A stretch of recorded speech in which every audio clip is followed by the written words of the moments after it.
गर्भवती महिलेच्या मृत्यू प्रकरणाच्या नंतर दीनानाथ मंगेशकर रुग्णालयाच्या डॉक्टर सुश्रुत घैसास यांनी आपल्या पदाचा राजीनामा दिला।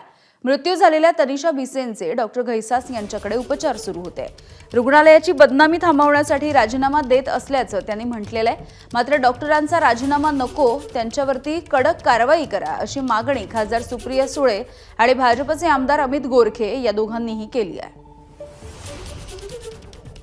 आम्हाला राजीनामा नकोय, आम्हाला ॲक्शन पाहिजे सरकारकडून। आमची अपेक्षा आहे की तातडीने पटकन त्याचा अहवाल आलेला आहे, त्याच्यात हॉस्पिटलची चूक आहे हे म्हणजे समोरच दिसतंय आणि त्याच्यामुळे पूर्णपणे त्यांच्यावर केस ही झालीच पाहिजे आणि ती 24 तासाच्या आत ॲक्शन आम्हाला या डॉक्टर आणि त्या सगळ्या ज्या लोकांमुळे ही हत्या झालेली आहे त्यांच्यावर झाली पाहिजे। डॉक्टर घैसास या ठिकाणी त्यांची चूक झालेली आहे आणि जसं माननीय मुख्यमंत्री देवेंद्रजी फडणवीस यांनी तातडीनं या सगळ्या गोष्टींवर कारवाई केली, फक्त कारवाईच केली नाही, ती समिती बसवली आणि त्या दोन मुलींना आज त्यांनी मदतही केली। अनेक कायदे आहेत आणि त्या कायद्यामध्ये ह्या सगळ्या गोष्टी बसतायत का हे अहवालात स्पष्ट झाल्यानंतर कायदेशीर मार्गाने सर्व काही प्रक्रिया पूर्ण होईल। एबीपी माझा, उघडा डोळे बघा नीट।